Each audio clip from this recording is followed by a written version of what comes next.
आज मैं आपको सिर्फ 4 कंडीशन वाली एक ऐसी 5 मिनट की निफ्टी और बैंक निफ्टी की स्ट्रेटजी दिखाने वाला हूं, जिसे देखकर पहली नजर में लगेगा कि यह बहुत सिंपल है, लेकिन यही 4 कंडीशन मिलकर ऐसी एंट्रीज को फिल्टर करती है जिन्हें ज्यादातर ट्रेडर्स या तो मिस कर देते हैं या फिर गलत समय पर एंट्री लेकर फंस जाते हैं। सबसे दिलचस्प बात यह है कि आज हम सिर्फ यह नहीं देखेंगे कि स्ट्रेटजी कैसे काम करती है, बल्कि यह भी समझेंगे कि इन चारों कंडीशन को एक साथ रखने के पीछे आखिर लॉजिक क्या है, क्योंकि जब तक किसी स्ट्रेटजी की साइकोलॉजी समझ में नहीं आती है तब तक उसे लगातार फॉलो करना भी मुश्किल हो जाता है। नमस्कार दोस्तों, मैं हूं अश्विनी और आप देख रहे हैं वीबी कैपिटल, जहां हम ट्रेडिंग को सिंपल, प्रैक्टिकल और लॉजिकल तरीके से समझते हैं। आज भी ज्यादातर ट्रेडर्स की सबसे बड़ी गलती यह है कि वे हर ग्रीन कैंडल को देखकर एंट्री लेने की कोशिश करते हैं। कभी आरएसआई देखकर बाय कर लेते हैं, कभी सुपर ट्रेंड देखकर, तो कभी बॉलिंजर बैंड देखकर, लेकिन एक ही इंडिकेटर पर भरोसा करने की वजह से सिग्नल बढ़ जाते हैं और कई बार ऐसे में स्टॉप लॉस भी सबसे पहले हिट होता है और उसके बाद मार्केट दोबारा से उसी दिशा में चल पड़ता है। इसीलिए जरूरत हमें ऐसे स्ट्रेटजी की होती है जो किसी एक इंडिकेटर पर नहीं बल्कि कई महत्वपूर्ण कंडीशन को मिलाकर बेहतर क्वालिटी की एंट्री को फिल्टर करे। अगर आप इस चैनल की वीडियो पहली बार देख रहे हैं तो आप इस चैनल को सब्सक्राइब कर लीजिए, क्योंकि यहाँ पर आपका भाई रेगुलर मार्केट से जुड़ी हुई ऐसी ही प्रैक्टिकल और एजुकेशनल वीडियो शेयर करता रहता है। तो चलिए अब सीधे चार्ट पर चलते हैं और स्टेप बाय स्टेप समझते हैं कि यह स्ट्रेटजी काम कैसे करती है। दोस्तों, मैंने यहाँ पर सभी इंडिकेटर पहले से लगा के रखे हैं ताकि हम सीधे स्ट्रेटजी पर फोकस कर सकें। अगर आप भी बिल्कुल यही सेटअप इस्तेमाल करना चाहते हैं तो सभी इंडिकेटर की सेटिंग और पैरामीटर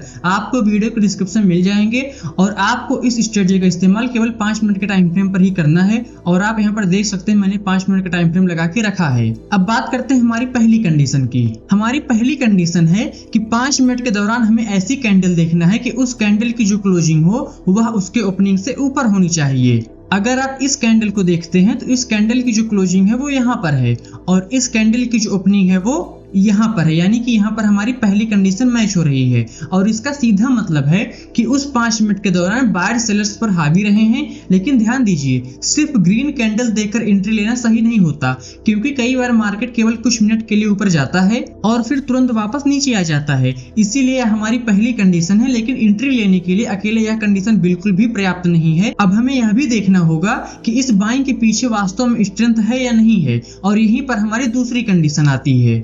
दूसरी कंडीशन में हमें यह देखना है कि जिस कैंडल पर हमारी पहली कंडीशन मैच हुई है उस कैंडल का जो क्लोजिंग हो वह सुपर ट्रेंड 5-3 के ऊपर होना चाहिए। यानी कि हमारी पहली कंडीशन इस कैंडल पर मैच हुई है और इस कैंडल पर अगर आप सुपर ट्रेंड की लाइन देखते हैं तो यहाँ पर है, नीचे है। आप यहाँ पर देख सकते हैं ग्रीन वाली ये यहाँ पर नीचे जा रही है और इस कैंडल की जो क्लोजिंग है वह इस लाइन से ऊपर है। इसका कारण यह है कि सुपर ट्रेंड केवल हमें प्राइस ही नहीं बल्कि ट्रेंड की दिशा भी बताता है। जब क्लोजिंग प्राइस सुपर ट्रेंड के ऊपर होती है तो इसका मतलब है कि केवल बायर्स एक्टिव नहीं है बल्कि शॉर्ट टर्म ट्रेंड भी उनके पक्ष में है। इससे उन ट्रेड से बचने में मदद मिलती है जहां ग्रीन कैंडल तो बन जाती है लेकिन ओवरऑल ट्रेंड अभी भी वीक होता है। अब तक हमें बाइंग और ट्रेंड दोनों का कंफर्मेशन मिल चुका है, लेकिन अभी भी एक सवाल बाकी है, क्या प्राइस ऐसी जगह पर है जहां से मूव आगे जारी रह सकता है?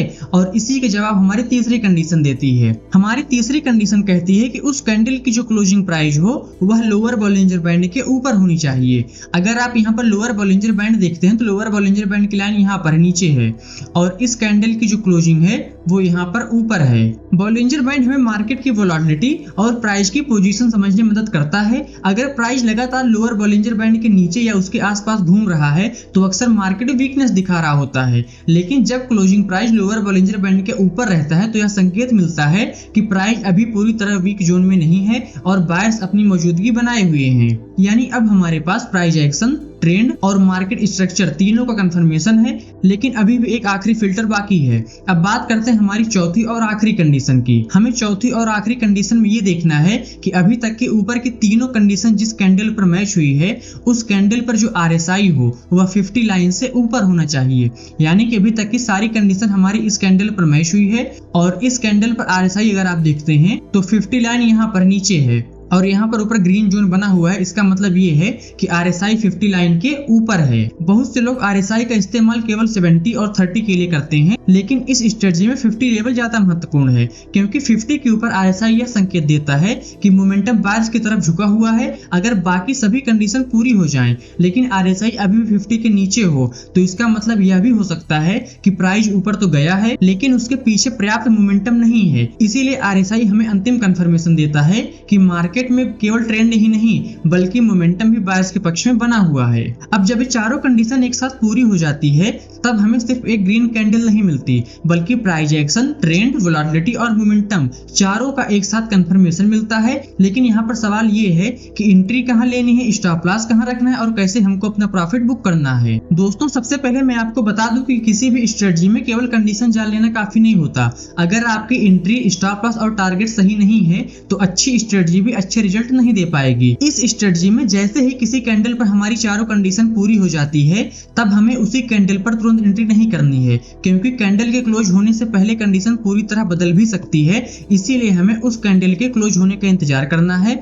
अब जैसे ही वह कैंडल क्लोज हो जाती है हमारी एंट्री अगली कैंडल के ओपनिंग पर होगी। इससे हमें कंफर्म सिग्नल मिलता है और जल्दबाजी में एंट्री लेने से भी हम बच जाते हैं। यानी कि अगर सारी कंडीशन हमारी इस कैंडल पर मैच हो रही है और इस कैंडल की क्लोजिंग यहाँ पर है तो जो हमारी एंट्री होगी वो अगली कैंडल यानी कि इस कैंडल के ओपनिंग पर होगी। अब बात करते हैं स्टॉप लॉस की। इस स्ट्रेटजी में स्टॉप लॉस हमेशा उसी कंफर्मेशन कैंडल के लो के नीचे रहेगा, क्योंकि अगर प्राइस उस कैंडल का लो भी तोड़ देता है तो इसका मतलब यह है कि जिस बाइंग स्ट्रेंथ के आधार पर हमने एंट्री ली थी वह कमजोर पड़ चुकी है। ऐसे में ट्रेड में बने रहने का कोई मतलब नहीं रहता। यानी कि दोस्तों इस कैंडल का जो लो होगा यहाँ पर हमारा स्टॉप लॉस रहेगा। इसके बाद हम बात करते हैं प्रॉफिट बुकिंग की। अगर आप बिगिनर हैं तो शुरुआत में 1:2 रिस्क रिवार्ड के साथ काम करना ज्यादा सही रहेगा। यानी कि जितना बड़ा आपका रिस्क है उसका लगभग 2 गुना टारगेट आप इसमें लेकर चल सकते हैं। लेकिन अगर मार्केट में अच्छा मोमेंटम बना हुआ है तो आप सुपर ट्रेंड के आधार पर भी ट्रेड को ट्रेल कर सकते हैं। जब तक प्राइस सुपर ट्रेंड के ऊपर बना हुआ है तब तक ट्रेड को होल्ड किया जा सकता है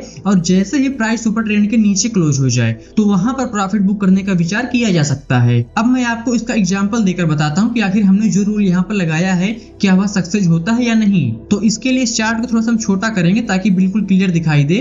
अभी तक की सारी कंडीशन दोस्तों आप देख रहे हैं हमारी यहाँ पर मैच हुई है और जो हमारी एंट्री बनेगी वो इस कैंडल पर बनेगी और जो हमारा स्टॉप लॉस होगा वो यहाँ पर होगा। इसमें आप देख सकते हैं जो हमारी अगली कैंडल है अगर उस कैंडल के ओपनिंग पर हम एंट्री करते हैं तो आप देख सकते हैं यहाँ पर सेम डे में 873 पॉइंट का बुलिश साइड का मूव देखने को मिल रहा है और यह मूव हमें इंडेक्स में देखने को मिला है। और यहाँ पर दोस्तों जो हमने रूल लगाया था स्टॉप लॉस का उसको भी आप देख सकते हैं वह अभी तक हिट नहीं हुआ है। यहाँ पर मैं आपको निफ्टी में भी दिखा देता हूँ। निफ्टी में सारी कंडीशन हमारी इस कैंडल पर मैच हुई है और जो हमारी एंट्री बनी है वो अगली कैंडल के ओपनिंग पर बनी है। और यहाँ पर आप देख सकते हैं एंट्री लेने के बाद इसमें करीब 185 पॉइंट का बुलिश साइड का मूव देखने को मिल रहा है। लेकिन आपको यहाँ पर ध्यान में ये रखना है कि जो हम पूरी कंडीशन देखेंगे वह हम इंडेक्स के चार्ट पर देखेंगे, लेकिन जो हमारी एंट्री होगी वह हमारी अगली कैंडल की जो ओपनिंग प्राइस होगा उस ओपनिंग प्राइस के आसपास का जो एटीएम का स्ट्राइक होगा उसमें हमारी एंट्री प्लान की जाएगी। यहाँ पर आपको एक बात का विशेष ध्यान रखना है, कोई भी स्ट्रेटजी 100% एक्यूरेट नहीं होती। इस स्ट्रेटजी में कुछ ट्रेड ऐसे भी होंगे